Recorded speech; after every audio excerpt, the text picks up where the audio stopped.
a nossa live.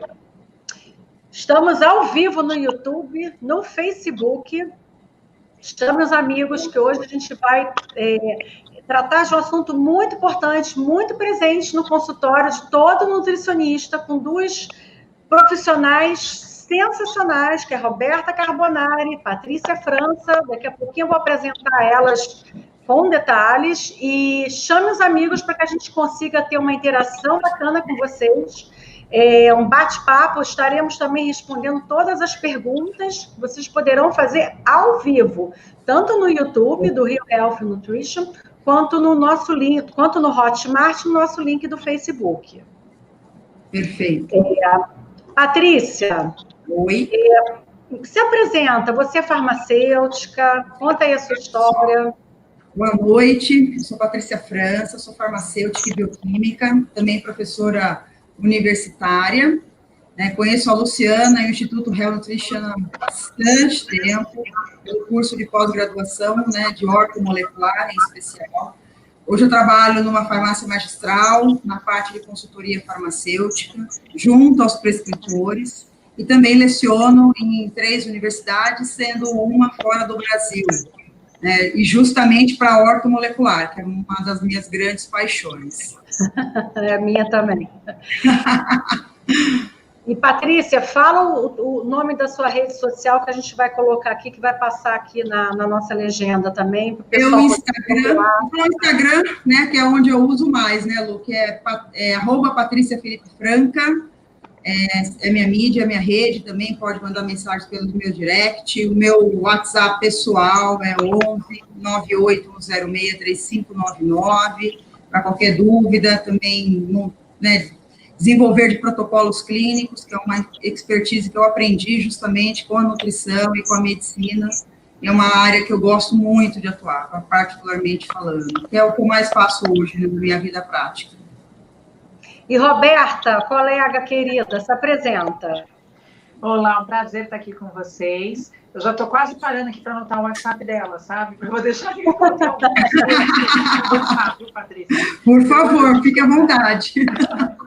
Mas, bom, eu sou nutricionista, sou formada pelo Centro Universitário de São Camilo, sou pós-graduada em terapia do comportamento alimentar e eu sou aprimorada em transtornos alimentares pelo Eating Disorder Centre da Austrália, né? Sou membro do Eating Disorder Centre da Austrália, que é o centro de transtornos alimentares, que estuda os transtornos alimentares, uma grande referência mundial de estudos nessa área. Sou mestranda em nutrição, sou proprietária de 2 clínicas, uma clínica que eu criei para os meus colegas atendentes sem se preocupar com nada, né, que é um co-working de atendimento, e a Clínica Muse, que é uma clínica que hoje acolhe 19 profissionais, né, das mais diversas especialidades na área, tanto da nutrição quanto da medicina do esporte.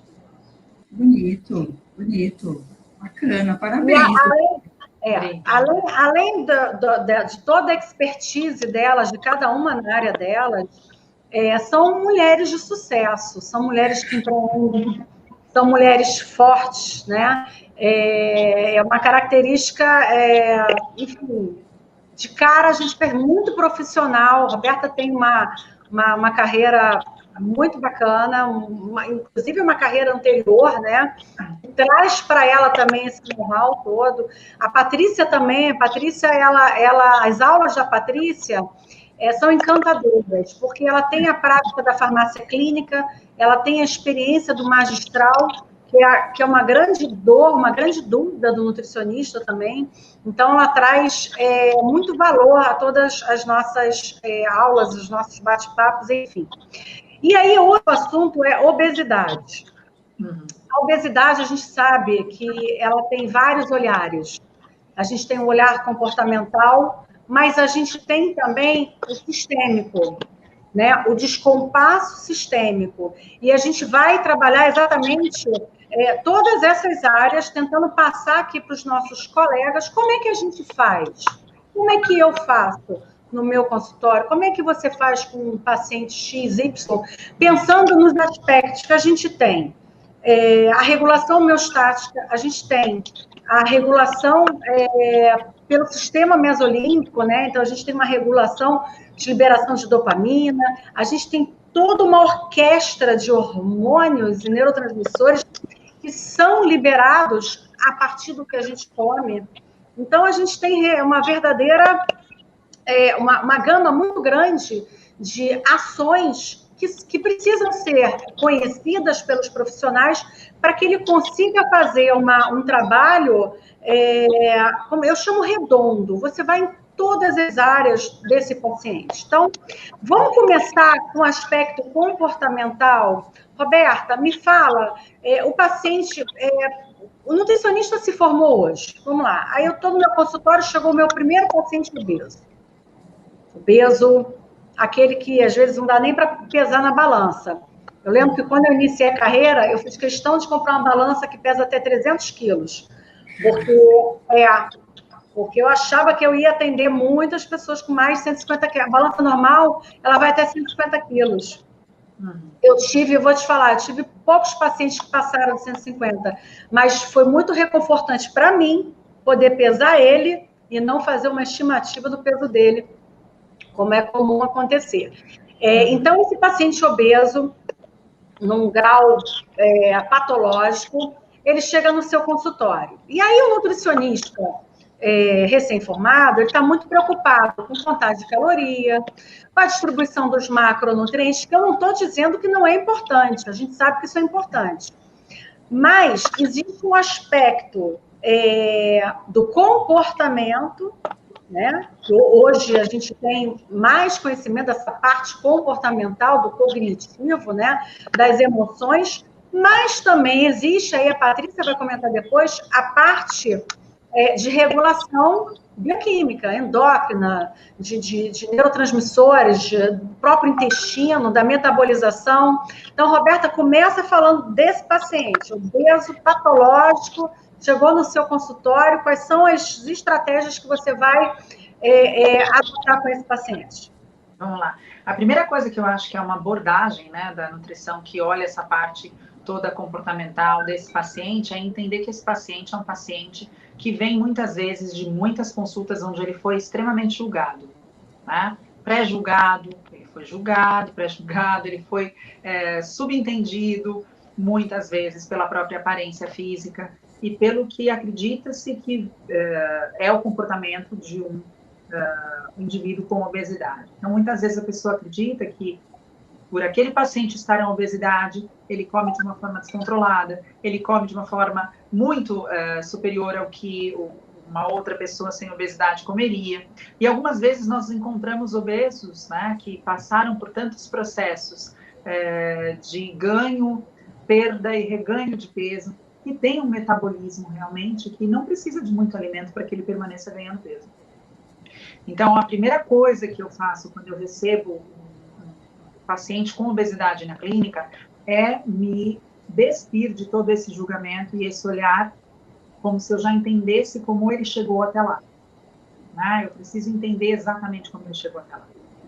E o que eu percebo é que quando a gente faz esse tipo de abordagem ao paciente, ele se surpreende, porque ele já vem falando, você sabe, né? Eu já fui nutricionista, já fiz isso, eu como muito. E quando você desconstrói essa visão, você fala, não, eu quero entender como você chegou até aqui. Fala da sua infância, como você foi amamentado, né? Você não foi, como você comia, do que você gostava, quando você se percebeu acima do peso, quando você percebeu perda de funcionalidade, quando isso te incomodou, né? Você começa a acessar e perceba que aqui eu não estou fazendo um papel de terapeuta, eu estou investigando comportamentos extremamente atrelados à alimentação para que eu possa verificar exatamente o que eu vou enfrentar de mudança. Quais são as mudanças que eu preciso promover com relação à alimentação ou encaminhando esse paciente a um colega, terapeuta, para que eu possa chegar lá? Porque se a obesidade, né, é uma questão multifatorial, seria muito egocêntrico da minha parte acreditar que eu sozinha, como nutricionista, com uma abordagem comportamental, vou conseguir resolver tudo o que esse paciente precisa para que ele possa, então, sair desse estado de obesidade. Então, quando eu observo e consigo conduzir uma escuta ativa com esse paciente, sem o julgamento, para que ele possa verdadeiramente, sem vergonha, abrir para mim o que está acontecendo, como ele come. É muito comum, não sei você, Lu, mas eu recebo no consultório o paciente falando, olha, não sei porque eu estou com esse peso, porque eu como super bem, me alimento com muita fibra.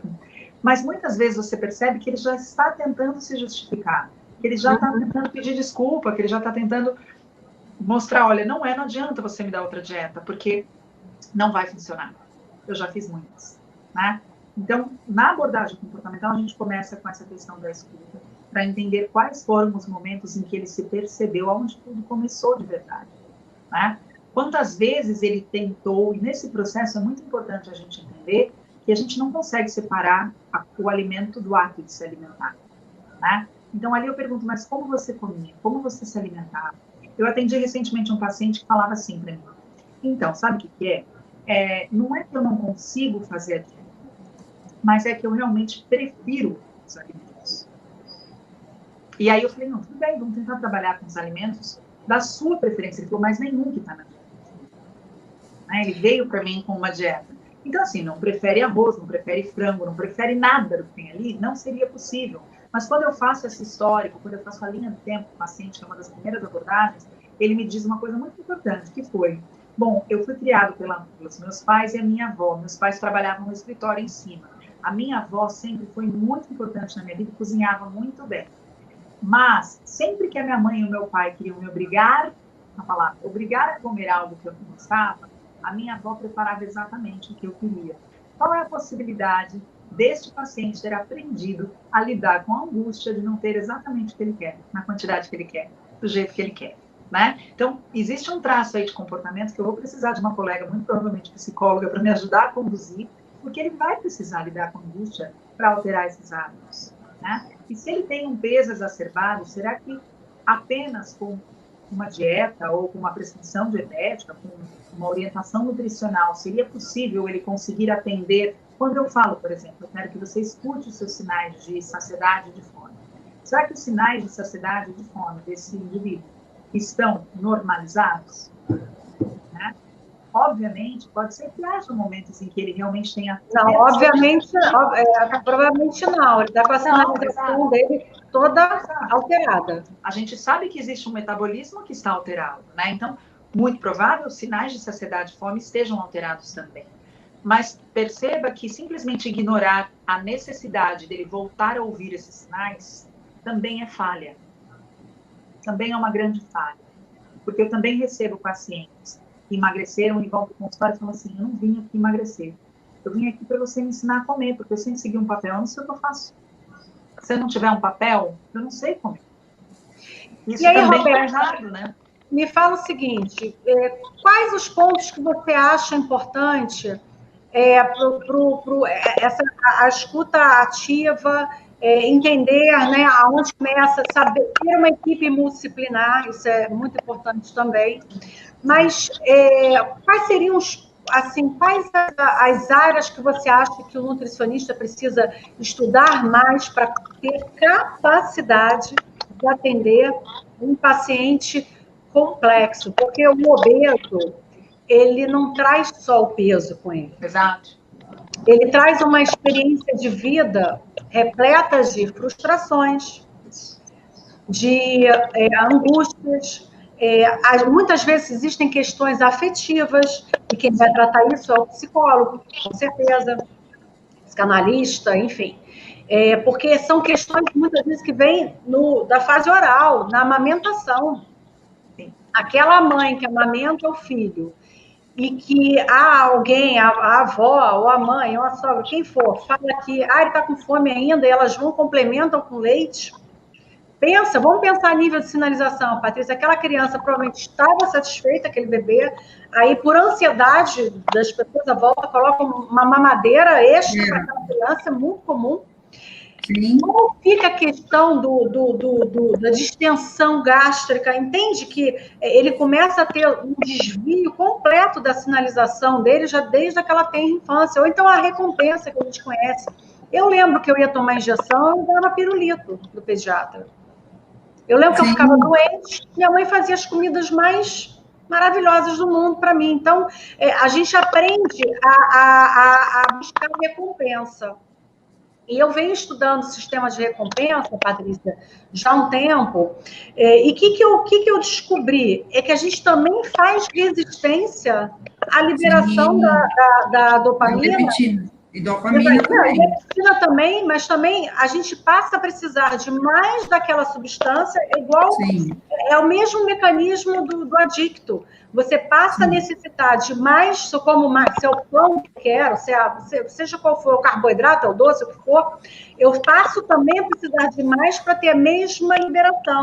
Então, pensem que esse tipo de paciente, ele é descompensado em todos os níveis, porque ele está inflamado, né? E aí, Patrícia, você vai continuar falando da inflamação e de toda o que a gente conseguir falar aqui da sinalização que diz respeito à parte da saciedade, CCK, GLP-1, enfim, todo esse processo, né?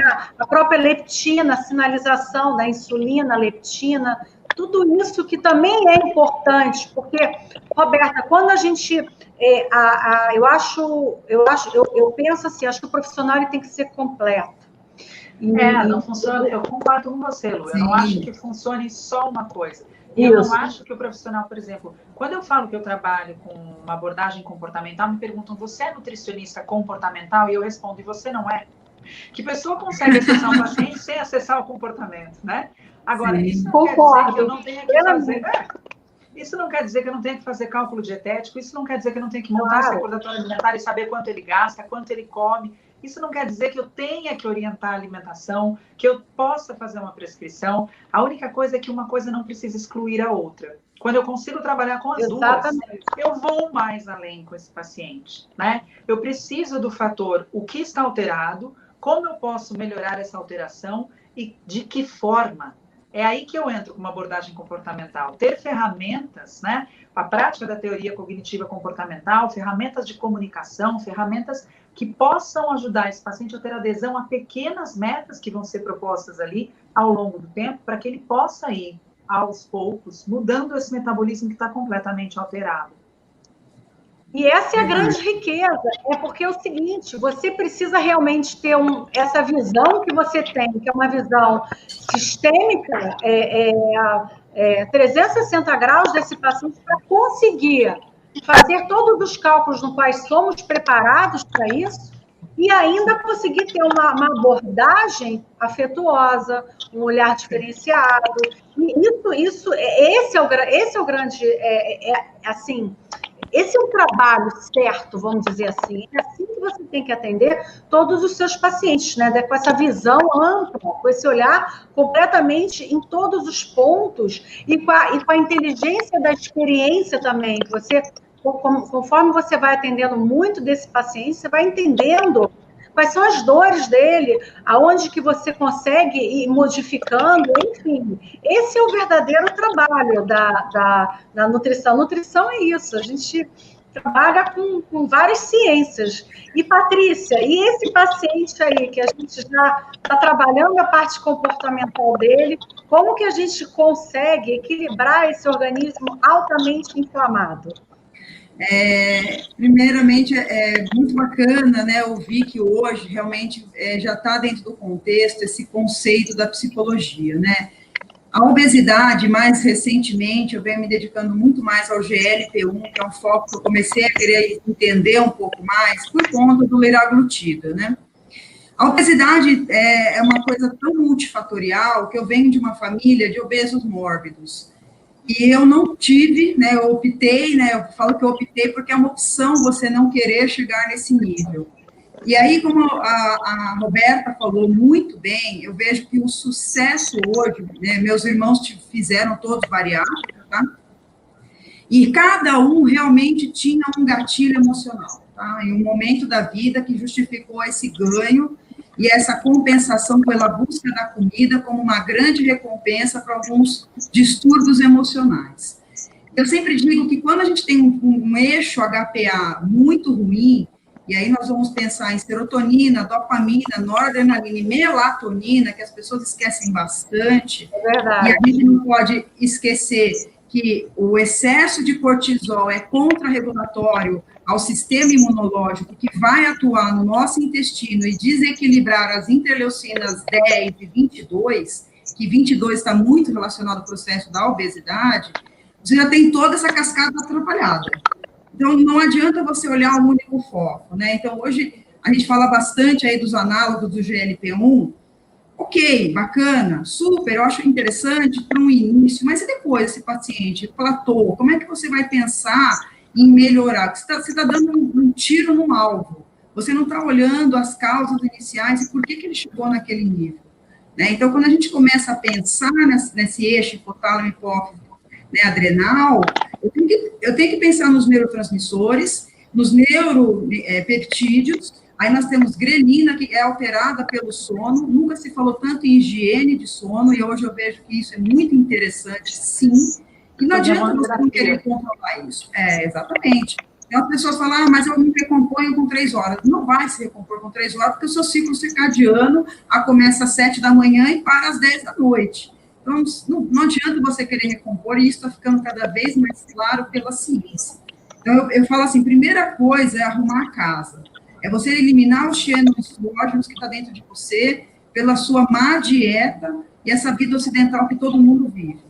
Segundo passo é você reconstruir ou recolonizar e colocar enzimas, né? A gente não pode esquecer que nós temos um problema sério de hipocloridria, pelos excessos de prazóis, não só pelos prazóis, mas pelo próprio estresse gerado pelo excesso de cortisol, e essa busca por alimentos mais refinados e os doces, você termina alterando o pH do trato gastrointestinal. Então, você tem que pensar em enzimas. Não adianta você querer só otimizar pela dieta, que seria sensacional se fosse possível, mas a gente já entende que não é bem assim, e que precisa de uma equipe multidisciplinar. E quando me perguntam, mas como que eu consigo ter uma vida mais tranquila, que eu digo assim, em relação à minha família, eu penso assim, eu tive que ter nutricionista, eu tenho que ter um médico, eu tenho que ter uma pessoa que me ajuda na educação da minha atividade física, porque eu não sou boa nisso. E por mais que eu entenda de drogas, que as pessoas falam, pô, mas você conhece aí os psicoterápicos, não é assim que funciona.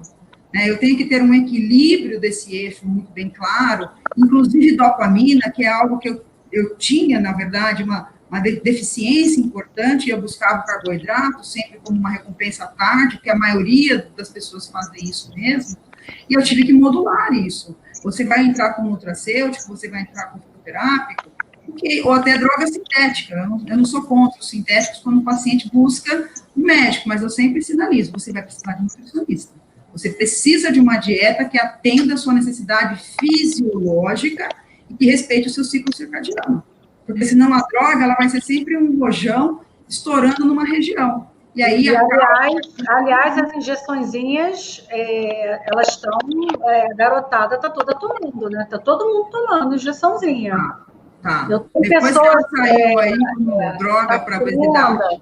Galera está tomando direto, e gente jovem que não tem obesidade, tem problema nenhum.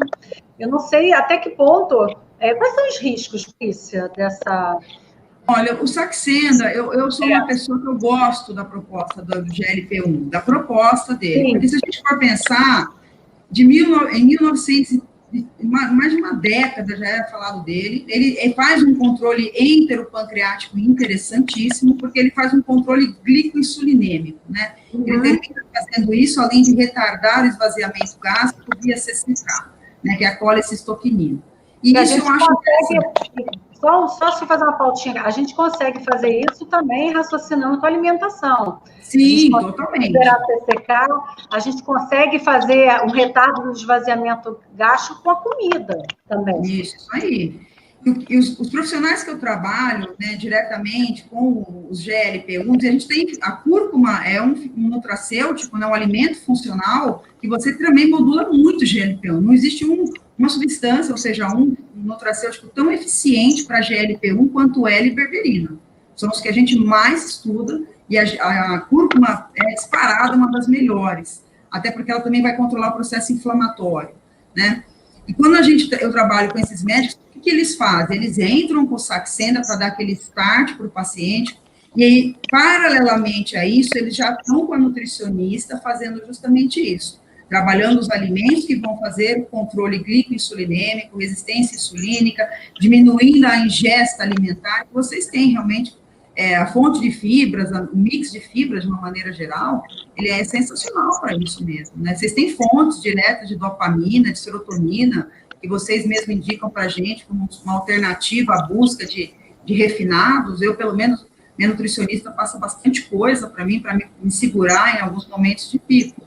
E eu acho que é isso que falta, uma compreensão maior das pessoas, que as pessoas não precisam só buscar as drogas, você pode até ter no início isso, mas se você não mudar a sua conduta, o seu estilo de vida, você vai carregar isso para a vida toda, e chega uma hora que você entra no platô e volta no reganho, porque se fosse resolver, a bariátrica seria a solução do mundo, e não foi, né? Todo mundo achava que fosse, é para você como que o sistema hipotálamo, hipófise, adrenal é tão forte, e a parte psicológica do indivíduo é tão grande, que mesmo com uma cirurgia que eu acho drástica, eu acho aquilo uma mutilação, porque eu tenho 3 irmãos que responderam de formas totalmente diferentes, um buscando até o álcool, então, assim, é difícil, e as pessoas acham que aquilo vai ser uma solução. Não vai, pessoal, não vai. E a gente precisa aprender a comer. Na minha visão, a gente precisa aprender a comer. Fala, Roberto. Uma coisa muito interessante que ela falou agora, né? Eu vejo muito comumente, né, as pessoas falando, já olhando com um olhar torto, quando o paciente chega falando, olha, eu passei com endócrino e ele me prescreveu Saxenda e eu vim aqui em você. Eu sou uma pessoa que recebo muito bem essa informação e falo, olha, você pode me dar o contato do seu endócrino? Eu vou dividir com o seu endócrino o que eu estou fazendo, para que juntos a gente possa ver a possibilidade de um dia você não precisar da Saxenda. Mas eu jamais julgo ou prejulgo essa conduta, porque eu realmente não estudei o que esse endócrino estudou. Né? Assim como eu também não vou gostar que ele julgue a minha conduta alimentar com o paciente. Então, eu acho isso muito importante. A outra coisa que ela falou que foi sensacional foi as pessoas buscam algo definitivo, uma estratégia que tenha começo, meio e fim e resolva para sempre a questão do peso. E é uma das coisas que eu costumo falar para o meu paciente. Eu falo, não existe nada que você faça uma única vez e que vá resolver a questão da obesidade. E não existe nada que você faça de forma isolada e pontual que possa manter o seu peso natural do corpo. É para sempre. A sua luta vai ser diária. Nenhuma cirurgia consegue prometer resolver a questão da obesidade. Né? A gente sabe que existe um reganho considerável, num percentual considerável de pacientes, inclusive, né? Além dos riscos que a gente sabe que a cirurgia tem. Então, assim, eu não posso concordar mais com a Patrícia a respeito do que ela falou aqui. É perfeito. Assim, a gente nunca deve julgar o que o paciente faz, né? A gente tem que, na verdade, muito menos a conduta de outros. Sim. Mas quando eu me referi, eu vejo, assim, pessoas que querem emagrecer 3 quilos. Sim, eu entendi. Não obesos usando isso de uma forma, né? Eu falo, gente, aí eu acho demais, entendeu? Mas, não, obeso não, até porque eu sei que... eu lembro, há muitos anos atrás, 15 anos atrás, eu tinha um paciente que ele estava fazendo um teste, deveria ser o Saxenda, eles estavam testando nele, o endócrino nele, aplicava nele, enfim, tem muito tempo mesmo. Mas, de fato, as pessoas buscam muito de fora para dentro, né? Eu quero que eu vou na doutora Roberta, a doutora Roberta vai fazer com que eu emagreça. Então, ela vai me dar tudo que eu vou emagrecer. Eu te entrego. Exatamente, vai ser de fora para ir, só que não. Eu sempre falo para o meu paciente que é importante ele aprender a gostar do jogo, do durante. Ele tem que gostar do durante. Ele tem que levar a mudanças de hábitos, porque esse é o nosso... deveria ser a nossa principal meta em relação a esses pacientes, não só entregar uma dieta super drástica, enfim. A gente trabalhar com esse paciente... que a maioria dos colegas com quem eu converso, que eu entendo, tem essa visão também, ele precisa começar a gostar dessa mudança. E aí entra também a parte comportamental da autoestima. Eu estou me amando, eu estou cuidando de mim, eu estou tendo mais tempo para mim, eu estou pensando que... É a mesma coisa, se eu quiser viajar, passar um ano na Europa, mochilão, eu não vou ter que organizar a minha vida? Vai. Eu vou precisar guardar dinheiro, né, organizar trabalho, enfim... Vai ter um pré-planejamento, é a mesma coisa para você comer, né? Roberta, me fala uma coisa, como é que você trabalha com o paciente que ele tem estratégias nutricionais mesmo, compulsão noturna, ou é aquela pessoa que já acorda de manhã e fala, não tenho fome, mas ele à noite ataca tudo, como é que você trabalha com esse paciente? Boa pergunta, Lu. Existe uma coisa assim que é muito importante da gente colocar, né? Que existe o transtorno de compulsão alimentar, que é um transtorno psiquiátrico, né? Que precisa de tratamento feito por uma psiquiatra, uma terapeuta, e a nutricionista é um grande elo que vai reensinar esse paciente a comer e a lidar com essa alimentação. E aí, no caso, o fator dieta, ele realmente não está na jogada, nós não utilizamos a dieta nesse momento com esse paciente, né? Não é a recomendação, nem a diretriz a utilização da dieta, mas a gente utiliza estratégias nutricionais interessantes com o paciente, principalmente evitar que esse paciente permaneça grandes períodos em jejum e sem se alimentar, que é a questão que você falou, não tomo café da manhã, não sinto fome, mas chega no almoço com uma fome, num nível completamente descontrolado, em que a come o pé da mesa, racional... como eu falo, come o pé da mesa. Chega no almoço, Exato. come o pé da mesa. E aí, o que você tem é que esse controle racional da ingesta é muito prejudicado num nível de fome extremamente elevado. Se a gente for falar de sistema mesolímbico, a gente tem uma amígdala em desespero, pedindo que você coma, né? Para que você não entre em inanição, para que você não entre num estresse prejudicial para o seu organismo. Então, assim, existe essa necessidade de você trazer regularidade alimentar para esse paciente, que normalmente se consegue se restringir pela manhã, e é do final da tarde em diante que ele começa a aumentar a ingesta, até porque existe uma diferença, né, metabólica, uma diferença do sistema dopaminérgico também acontecendo ao longo do dia, do cortisol. Então, ele consegue até manter esse controle matinal, mas a partir do final da tarde, aí, do final do dia, e muitas vezes pela noite, ele passa a ter episódios em que ele faz excessos ou ainda episódios isolados de uma compulsão alimentar. Então, só diferenciando, eu acho importante, compulsão alimentar é uma ingesta extremamente elevada de alimentos, né? A literatura relata de 2.000 a 4.000 calorias num intervalo muito pequeno de tempo, de 1 hora, 2 horas no máximo, né? Comer de uma forma que outra pessoa não conseguiria comer no mesmo intervalo. Isso é a compulsão alimentar. Para que ela seja caracterizada a compulsão, precisa acontecer ao menos uma vez por semana, ao menos por 3 meses seguidos, tá? Agora, existem episódios de um comer transtornado, né? Levando a excessos. Então, eu me restringo, e chega um determinado momento que meu corpo não aguenta e eu simplesmente como tudo que eu consigo comer num intervalo muito pequeno. Então, o que a gente faz, né, que é o que você falou, existem estratégias alimentares para você evitar que isso aconteça. Então, a primeira delas é você não se manter sentindo fome, você distribuir alimentação. E no primeiro momento, às vezes a gente distribui alimentação na forma do hábito, porque para que essa pessoa ganhe o hábito, porque ela está tão perdida e desconexa do próprio sinal de saciedade e fome, que ela não consegue identificar para você, não, é aqui que eu tenho fome, é aqui que eu não tenho. Ela come mais por um desespero ou ainda por uma emoção, por uma ansiedade elevada, por uma mudança hormonal ao longo do dia, né? Uma mudança desse eixo. Então, a gente mesmo começa a tentar negociar com esse paciente formas dele passar a ter regularidade alimentar. E que esses alimentos também sejam escolhidos de uma forma diferente, né? Então, a gente tem a estratégia do aumento da fibra, sabe que muda a microbiota, mudando a microbiota, eu mudo o sinal de saciedade também, eu regulo o sinal de saciedade para a microbiota também, né? Então, a gente precisa da presença de fibras, a gente tem aí uma estratégia de proteína, até porque a proteína libera o CCK, a gente tem a redução da velocidade do esvaziamento gástrico, esse paciente se sente saciado por mais tempo, e a gente tem também algumas estratégias para que a ingesta da gordura saturada e açúcar, que são produtos que geralmente são produtos industrializados, processados, que tem a combinação desses dois, aconteça de uma forma mais controlada. Por quê?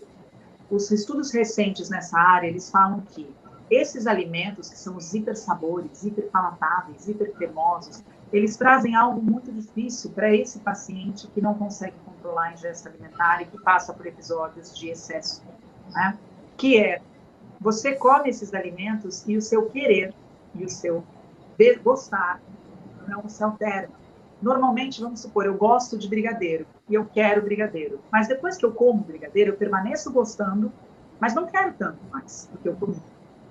A presença desses alimentos com constância faz com que o meu desejo, o meu querer permaneçam no mesmo patamar mesmo depois de alimentado. E aí é muito mais difícil chegar nesse controle. Então, a gente trabalha tanto com a distribuição alimentar ao longo do dia, quanto o equilíbrio de macronutrientes, que seriam super benéficos para sinalização de saciedade, e também estratégias que não são de avoidance. Eu falo que eu prefiro estratégias de approaching, de aproximação, do que de afastamento de alimentos. Eu trago alimentos que são palatáveis, que são cremosos, mas que não são hiper sabores, hipercalóricos, hiperrefinados, não é corante, açúcar de adição, sal de adição, porque isso vai gerar... Você traz a arte da nutrição com a gastronomia. Dietética, eu falo que é dieta palatável. É isso. Eu falo, nutricionista que não entende dietética está perdendo muita coisa. Isso. Porque quando você aprende a cozinhar e sabe cozinhar, você faz algo tão saboroso quanto, né, que traz muito prazer, mas que não tem esse apelo desses alimentos que são ultraprocessados e tem aí... É o que a gente fala, a gente tinha na indústria, né? Impossível comer um só.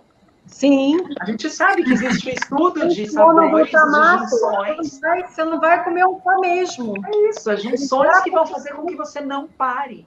Então, essa estratégia num paciente que não consegue parar, ela precisa ser observada. O que você vai entregar? Né? Muitas vezes você fala, olha, eu sei que a gente vai precisar aprender a lidar com esse alimento de novo, porque não é só excluir. Mas talvez esse não seja o momento de acessar, porque você ainda não consegue parar. Então, vamos colocar aos poucos, vamos aprender, não é excluir completamente o alimento da vida dele, mas a gente precisa de um momento em que ele esteja mais estável, metabolicamente falando, para que esse alimento seja reintroduzido, né? Então, por isso que eu falo, é maravilhoso a gente conseguir juntar essas experiências e esses conhecimentos nas diversas áreas, porque com este combo é muito mais fácil esse paciente também não se frustrar, muito mais fácil ter sucesso. Inclusive, com a nutracêutica clínica, a gente consegue, né, Patrícia, ter algumas apresentações de suplementos, por exemplo, bombom. Você faz um bombom com grifônia. Eu vou te fazer uma pergunta, Patrícia. Antes, eu vou falar aqui, pessoal, tem um recadinho para vocês, que é o seguinte. Nós estamos com uma plataforma, que é do Rio Health Play, onde a gente vai ter uma integração do conteúdo do Instituto Luciano Arfenis com o Rio Health Nutrition. Estamos também com um canal no YouTube do Rio Health Nutrition, muito bacana. Então, acompanhem, busquem informações, acessem o link que vocês vão poder se atualizar com conteúdo diverso, de alta qualidade, assim como o de hoje. Aí, essa mulher não para. Essa mulher não para. Ela não para. Estamos juntas. Vamos dar as mãos aqui. Que a gente está junto. Então, deixa eu falar uma coisa, Patrícia. A gente sabe que a obesidade... Eu vou fazer essa pergunta aqui, mandar essa pergunta para a gente, mas eu quero fazer um link com tudo que a Roberta falou também, polêmico, mas vamos lá. Na obesidade, encontramos uma inflamação crônica, né? E uma grande quantidade de liberação fora do padrão de citocinas inflamatórias, como você já comentou antes, que leva ao aumento das espécies reativas de oxigênio, né? Que vão levar às patologias, lesão de DNA, etc. Para esses pacientes, é interessante a suplementação antioxidante ou só a alimentação consegue suprir a necessidade? E se for utilizado suplementos, quais são os mais utilizados e mais recomendados? Você vai responder isso, mas antes eu quero falar, Roberta, e jejum intermitente para esse paciente que a gente estava contando agora? Porque então, você já reparou que jogar essa polêmica, né? Você já reparou? Eu ia perguntar isso para ela.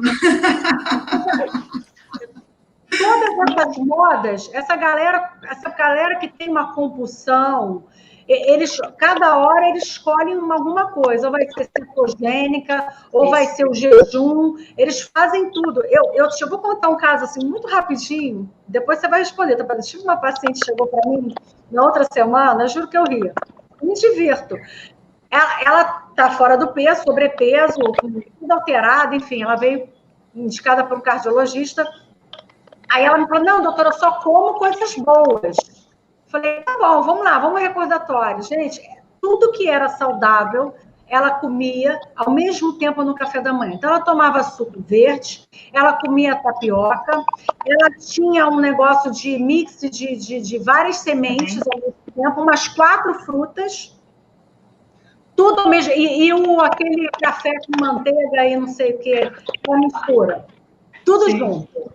Ela, mas é só coisa boa, tudo faz bem. Eu falei assim, se tudo faz bem ao mesmo tempo, o seu fígado não dá conta disso. Então, assim, as mídias sociais são muito boas, é ótimo a gente ter mídia social, mas eu acho que a informação hoje, ela gera uma desinformação muito grande e um grande risco para os nossos pacientes que são suscetíveis a pessoas sedutoras e que, na verdade, tem muitas vezes um cunho muito não, comercial. A gente tem que saber escolher, é muito difícil, né?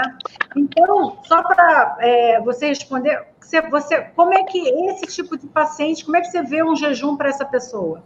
Esse jejum, inclusive, é um dos principais gatilhos para que possa existir uma precipitação para algo que era um comer transtornado se transformar realmente num transtorno de compulsão alimentar. Né?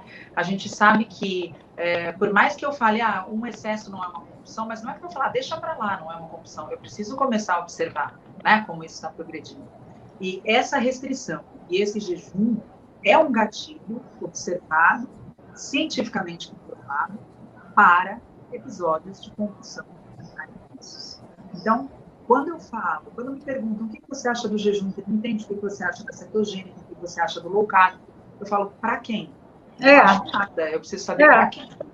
Porque são tratamentos, né? A gente sabe que a cetogênica, por exemplo, é um tratamento possível para um paciente com epilepsia. Ela é feita gradativamente, retirada gradativamente, para que haja uma mudança do metabolismo da glicose e o uso dessa glicose a nível cerebral. Mas isso é um tratamento que deve ser feito com acompanhamento por médico, não é uma estratégia de emagrecimento. Para quem? Por que e quando? Para quem? Quanto tempo? Como são os outros exames dessa pessoa? Como é o perfil? Qual é o lipidograma que você está falando? Né? Qual é o lipidograma dessa pessoa? Então, existem uma série de questões que a gente precisa observar para indicar uma dieta. Né? Uma dieta não é simplesmente, come isso aqui. É um tratamento. Então, eu jamais posso oferecer um tratamento na rede social. Venha fazer jejum intermitente comigo. Eu estou oferecendo um tratamento para a população inteira, sem saber se a população inteira precisa desse tratamento.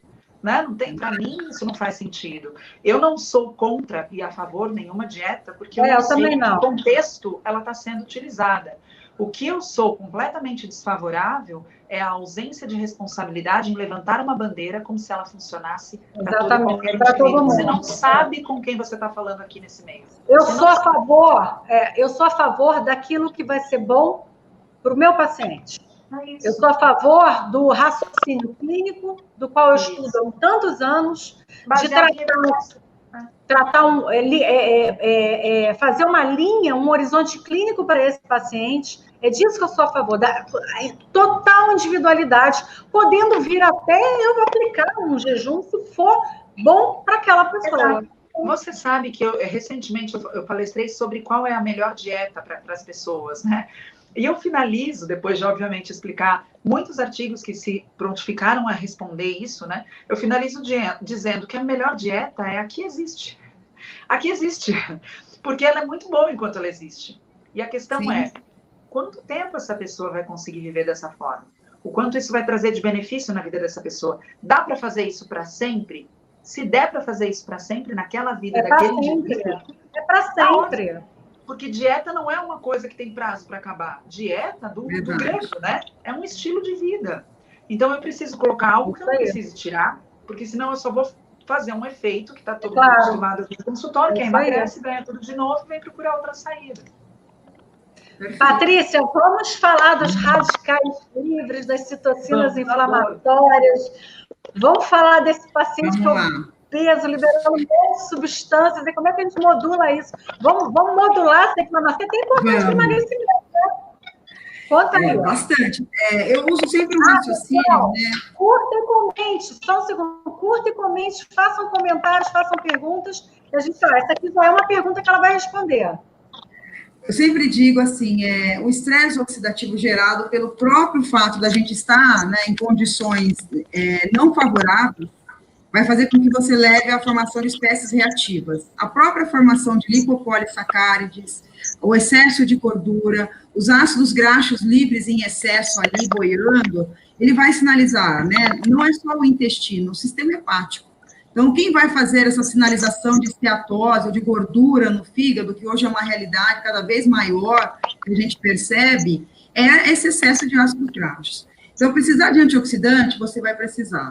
Na verdade, eu acho que você não consegue já ajustar isso só com a dieta, particularmente minha opinião, porque você tem um processo inflamatório de baixo grau, onde você tem, às vezes, muitas vezes, uma hiperhomocisteinemia, uma proteína C reativa alterada, e você vai precisar de substâncias que vão modular isso muito bem. Vai precisar de um metilfolato, você vai precisar de um resveratrol, você vai precisar de uma vitamina B6, você vai precisar de uma vitamina B12, e eu adoro o magnésio, que primordialmente, menos de 300 reações metabólicas ele está presente. Ele está presente na cascata da glicose, né, na hora que ela está descendo para ser formada e convertida e ser utilizada.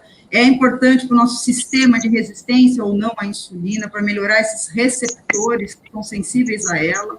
Então, você vai precisar de antioxidante, você vai precisar de um ácido alfa-lipoico.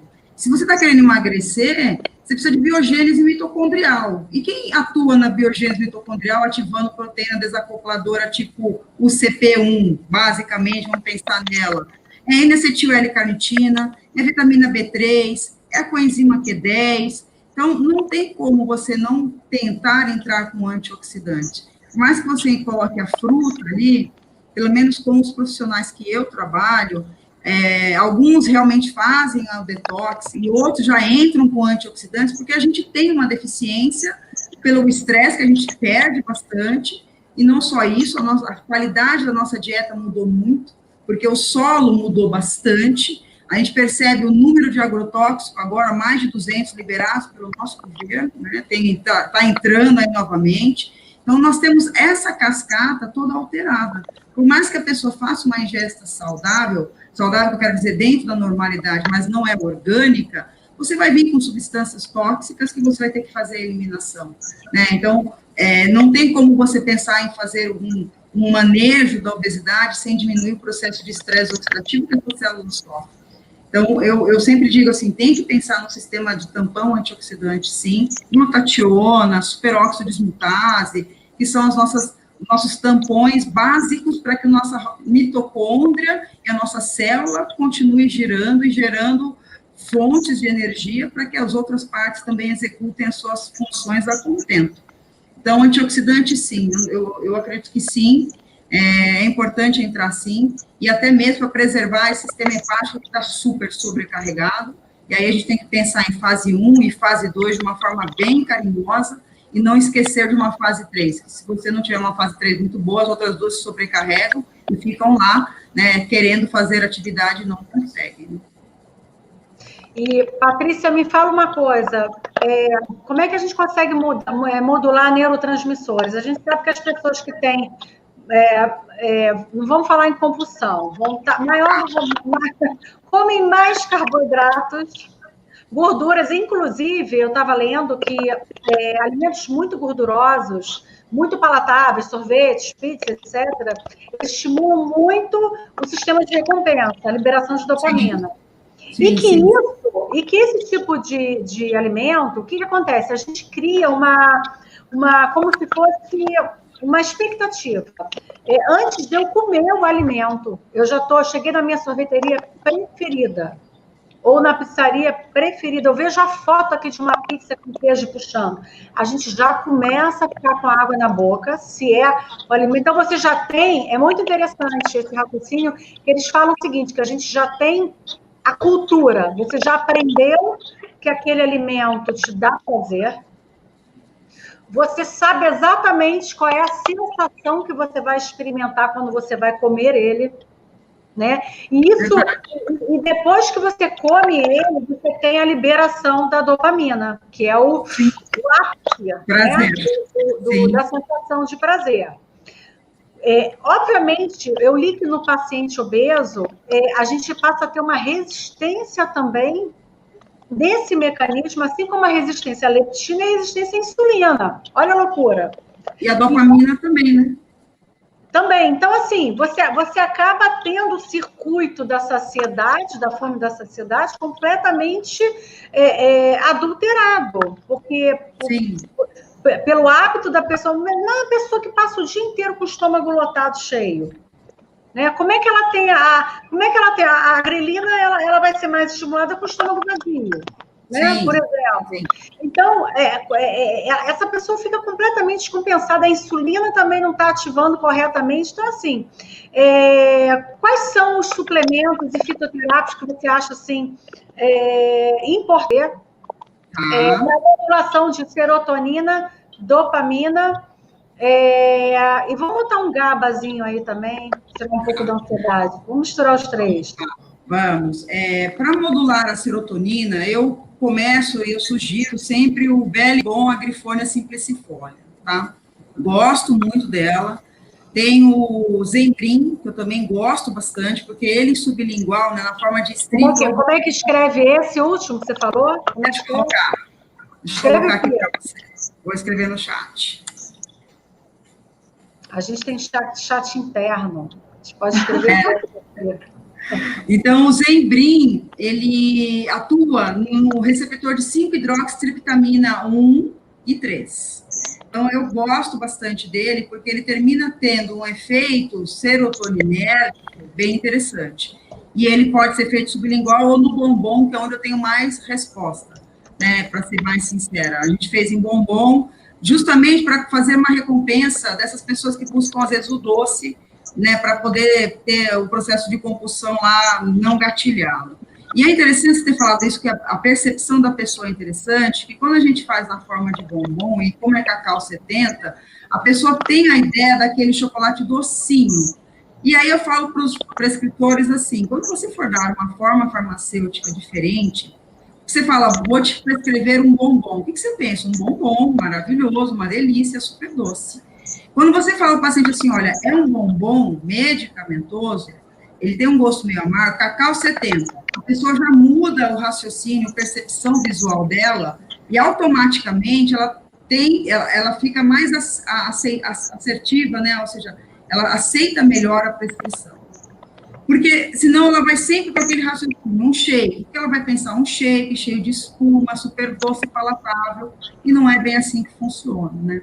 E quando você pensa em serotonina, eu gosto desses também, gosto de trabalhar também com o crocus sativo, quando a gente tem um transtorno de compulsão e depressão, ansiedade, né, transtorno compulsivo, a gente também usa bastante o crocus sativos, ele tem estudos belíssimos, até comparativos com a fluoxetina, mais recentes saíram outros artigos bem interessantes. É interessante, hein? Eu vou experimentar, experimento tudo.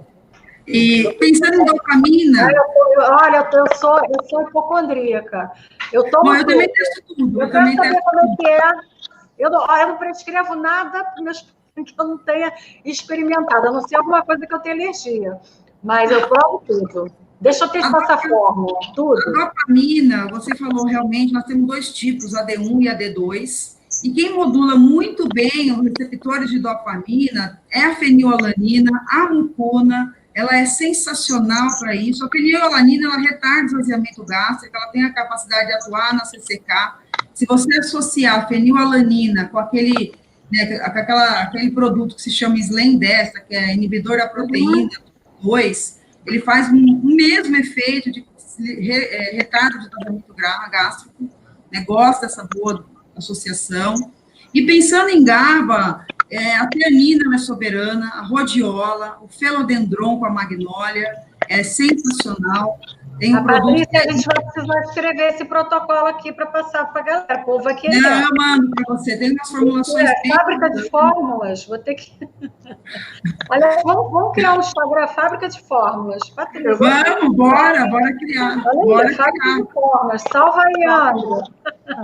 Então, assim, dá para você trabalhar a teanina muito bem, o felodendron, né, a própria berberina, que, né, o composto que tem. O composto clássico do mercado é o Relora, eu tenho respostas incríveis com ele mesmo, e eu gosto da teanina com a rhodiola para modular esse GABA.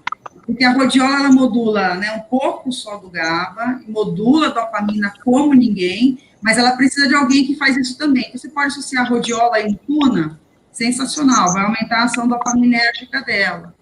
Mas eu também trabalho bastante a questão do intestino, porque mais de 80% da nossa imunidade está lá, mais de 60% dos nossos neurotransmissores estão lá, GABA, dopamina, serotonina, está lá dentro. Então, se você não controlar o intestino, ou diminuir essa hiperabilidade, você também não vai ter muito efeito, porque você precisa da rota do trato gastrointestinal para que isso seja absorvido e tenha sua ação, né? Então, também não funciona se você não tiver equilíbrio de flora intestinal. É por isso que eu falo que a nutrição é maravilhosa, né? Porque até para funcionar, precisa de uma microbiota que o receba muito bem. Né? E olha, doutora, 5 dias com uma alimentação. 5 dias de alimentação diferente, eu mudo o meu microbiota. Sim. Eu venho num processo de emagrecimento de 9,7 kg, que eu me programei. E aí, quando as pessoas me encontram hoje, falam, nossa, como você está, né? Maravilhosa, está maravilhosa. E aí eu falei assim, olha, foi um preparo de 10 meses, que é o que você falou mesmo. Então, assim, a nutricionista mudando a dieta de acordo com o que eu consigo fazer. O médico, ele entrou, sim, com os análogos de GLP-1. Por um mês nós entramos para diminuir minha resistência insulínica, que estava alterada por causa da menopausa, eu acredito, provavelmente, tá? E realmente a gente entrou num platô absurdo, ninguém entendeu, talvez eu estava aromatizando. E aí sim, só que assim, a nutrição sempre esteve muito presente, né, na minha vida, para ser sincera. Só que ela foi ajustando, né, e as pessoas, infelizmente, é fácil? Não, pessoal, não é fácil sair da sua zona de conforto, não é fácil. Eu falo do mundo, não é fácil. É gostoso você comer o que você quer, beber o que você quer, mas se você tem um objetivo, você vai ter que seguir. E a nutrição realmente é para a vida toda. Vocês falaram, é verdade. A gente só tem que aprender a comer bem, porque a gente não sabe. A gente acha que sabe, mas não sabe. Roberta, você falou uma coisa, falou em comer bem, uma coisa que eu adorei, que nutricionista que não tiver com uma técnica dietética alinhada não vai conseguir fazer um consultório de sucesso. Eu bato nessa tecla, você sabe que a gente aqui tem pós-graduações aqui no Instituto, né? Aliás, pessoal, Ana Paula, querida. Oi, Ana! Tá querida, né, Patrícia? Faz pergunta, Paula. Manda uma pergunta aí boa para a Patrícia. Ana Paula fez 2 pós-graduações com a gente. Hoje ela dá aula também no Instituto, porque ela é de uma experiência clínica, os alunos adoram. Está dando aula. Ela dá aula maravilhosa. Muito bom saber. Roberta, eu falo, às vezes eu chego assim, eu estou falando de aula presencial, né? Morrendo de saudade de encontrar os alunos aqui. Gente, que coisa horrível, mas vai passar. Aí eu pergunto assim, quem aqui cozinha bem? 2 pessoas levantam a mão. Galera não sabe cozinhar. Tem que saber cozinhar, gente. Nutrição, não tem como você se afastar. Por exemplo, eu adoro bioquímica, parte de farmaco, adoro fisiopatologia, doença. Eu gosto de ler sobre doenças, sabe? Então, assim, quando eu era criança, eu lia bula. Olha só, eu lia bula. Eu lia bula de todos os remédios. Eu lia bula. Então, assim, mas por mais que eu entenda a bioquímica, entenda a fisiologia, entenda toda essa gama, né, de raciocínio que a gente precisa para estar trabalhando com esses pacientes, eu nunca me afastei da comida, muito pelo contrário. A comida, para mim, é que fez eu ganhar mais dinheiro quando eu me formei, porque quando eu me formei, eu comecei a trabalhar com personal diet, e aí, como eu já tinha uma visão empresarial, eu tinha um programa de personal diet de quesisésimo, então eu ia para casa das pessoas, jogar a panela fora, mexia na geladeira, eu adorava aquilo, ia com uma lupa gigante no supermercado, com os pacientes, lendo as... Adoro essa lupa. Essa lupa aqui no supermercado, gente, eu me divirto. Eles estão apavorados achando que eu sou fiscal. Adoro. Adoro, porque eu vou lá, eu não enxergo, vou pesquisar o alimento, vou com a minha lupa. A senhora precisa de alguma ajuda? Preciso. Quero ser... Tem sempre um funcionário escalado para me ajudar. Eles acham que eu sou fiscal. Mas, então, assim, a comida sempre esteve muito presente na minha formação, durante a faculdade. Então, a Roberta ressaltou isso, e você, sem perceber, falando das fórmulas farmacêuticas, etc., do seu emagrecimento, você falou também que sobre a comida, né? Sobre como é importante aprender a comer, e é o que a maioria desses pacientes que desenvolvem obesidade não sabem comer. porque o fato de você nascer numa família de obesos não é obrigado, a gente sabe que o gene não é destino. Sim, Então, o estilo de vida, ele vai ser mais importante do que o gene. A gente está terminando aqui, eu vou dar a palavra para vocês finalizarem. Pessoal, entre no nosso Rio Health Play, a gente tem assinatura mensal, semestral, anual, com vários conteúdos, com muita novidade, um monte de bônus. Roberto, depois eu vou te mostrar um template que eu criei com o pessoal do Instituto. Você vai gostar. Muito legal para você trabalhar educação nutricional com paciente. Que delícia, eu quero trabalho ver. muito bacana. A gente criou um projeto muito legal. O que você faz, eu quero ver, porque eu tenho certeza que é de... Eu faço muito amor, né? É muito amor. É muito amor mesmo. É muito, muito... A gente gosta muito do que faz, e a galera que trabalha comigo também gosta muito do que faz. Patrícia, vamos, a gente vai finalizar aqui. Fala um pouco dos caminhos da farmácia com a nutrição. O que você tem acompanhado nos últimos anos? Bom, o que a gente vem mais estudando hoje, né, são o silenciamento dos genes, principalmente com a alimentação e com os nutracêuticos, né? Hoje eu estou estudando bastante silenciamento de genes para a obesidade, para ser mais sincera, porque a gente fala muito no FTO e não é só ele, tem o CCAR4, tem outros polimorfismos, então é uma parte nova para mim. Para mim, a farmácia, a nutrição e a medicina sempre são conexões para beneficiar um paciente, né? O prazer estar aqui com a Roberta, que eu conheço de nome, foi um prazer enorme ver, assim, né, não presencial, mas pessoal. Te admiro como profissional, tá? Bacana ter essa visão. Eu acho que o farmacêutico, a farmácia de manipulação, com esse conceito de personalização, é o futuro, porque só se personaliza com farmácia. Infelizmente, ou felizmente, não sei, a indústria não consegue personalizar ainda. Porque a gente sabe que lá fora, só para ter uma pequena noção, Lu, do quanto está evoluído isso, já existe um teste, pelo menos na parte dos diabéticos, que você já coloca o seu chip num relógio e você já sinaliza o seu controle glicoinsulinêmico. Então, logo a gente já vai ter chip para realmente predispor para o paciente, ele vai conectar isso numa farmácia, você já vai fazer a leitura e já vai dizer qual é a formulação mais melhor para ele. E esse chip vai rodar com o nutricionista, com o médico, ou seja, a informação vai ficar na nuvem, o profissional que atender ter o acesso à informação. Isso é sensacional, né? Isso já roda na China, isso já está rodando nos Estados Unidos em alguns países, em algumas cidades. Eu quero agradecer demais a oportunidade de estar com vocês, matando saudades, né, Lu? Bastante tempo. Uma honra, é uma honra. Para mim também. Então, fala você aí de tudo, dessa sua... Como é que você vê a nutrição, essa nutrição moderna, ultramoderna, atualizada, que vai para a cozinha, que tem o tempero, que tem o olhar também para o paciente, não aquela coisa automatizada, né? Dieta, cálculo, né? É aquele atendimento afetuoso, humanizado, né? Onde o paciente se sente abraçado, né? Esse é o tipo de atendimento que você faz.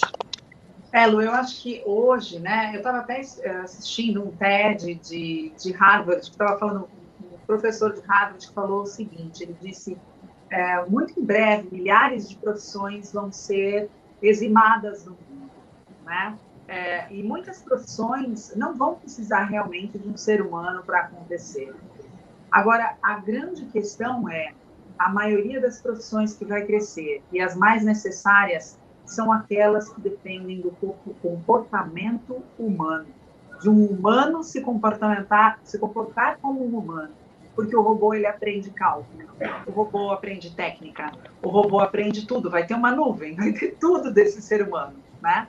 Mas será que ele não precisa de alguém que pegue na mão e fale, vai ficar tudo bem, a gente segue junto, a gente está junto, a gente vai te olhar, né? Então, eu acho que a gente precisa dessas duas coisas. Eu acho maravilhoso o avanço da medicina, da tecnologia, da saúde, né? Hoje, a cada 73 dias, a informação científica muda. O que era verdade já não é mais, já se descobriu algo novo, né? Antigamente, demorava 10 anos para isso acontecer. Hoje, 73 dias, a gente já tem informações novas. Então, eu acho que isso tudo é maravilhoso, mas que a gente caminha para um lugar, né, que a gente já está, eu acho, mas que a gente vai caminhar cada vez mais, ao passo que muita coisa melhorou. A gente tem aí São Paulo como uma das cidades mais ansiosas do mundo, por exemplo, né? 280% de aumento de casos de ansiedade, de depressão, questões relacionadas ao comportamento humano. Então, milhões de aplicativos podem aprender a fazer uma dieta, né? Mas eu acho que poucos robôs vão aprender a se comportar como um ser humano na frente de um ser humano. Não vão ter a capacidade de um profissional como você, por exemplo, desse olhar, de olhar aquele paciente, fazer todos os links de tudo aquilo que você estudou e criar algo individualizado para aquela Exato. pessoa. Exato. E de sentir, né? Eu sinto o que o paciente sente, tendo ou não passado por aquilo exatamente. A empatia é isso, né? Não é se colocar no lugar do outro, não consegue fazer isso. Mas em algum lugar em mim eu já senti uma dor parecida com a sua e eu consigo me conectar com você por conta disso. O robô nenhum vai saber fazer isso, né? Então eu acho que a gente precisa cada vez mais linkar essas nossas habilidades humanas com as nossas habilidades, com as nossa inteligência, que levou a gente para uma tecnologia tão avançada e por avanços científicos tão maravilhosos que trabalham ao nosso favor, eu acho, né? Então, eu sou muito grata por estar aqui com vocês, duas profissionais maravilhosas, né? Super experientes. O convite foi uma honra para mim. Lu, viu? Patrícia, foi uma delícia te conhecer pessoalmente, né? Porque a gente está aqui no pessoalmente pela telinha. A Patrícia é maravilhosa, você vai adorar ela. A gente vai comprar breve, inclusive, para a fábrica de fórmula. A fábrica de fórmula. Brincadeira. Vamos fazer. O livro é para ser lançado agora, né? Vai ser jogado para o ano que vem, mas é um livro só de fórmulas, né? Terceira edição aí. Maravilha. Profissional sério, muito bom. Meninas, adorei estar aqui com vocês. Muito obrigada. Eu que agradeço. Eu sei que nossa rotina é confusa, né? Ainda mais nesse momento que a gente está. Eu já não aguento mais esse momento. Estou doida com o momento acabado, gente. O Macá está durando, né? Está demorando. Mas, enfim, novos ventos virão. E em breve eu vou convidar vocês de novo aqui para outros assuntos. E aí, meu pessoal, pessoas que estão nos assistindo, vocês precisam conhecer o Rio Health Play, que vai ser o seu canal por assinatura, com aulas e séries para você maratonar, imergindo em conhecimento e conteúdo de qualidade. Existem vários formatos de assinatura, eu estou esperando por vocês lá, gente. Um beijo grande, muito obrigada. Beijo. Beijo.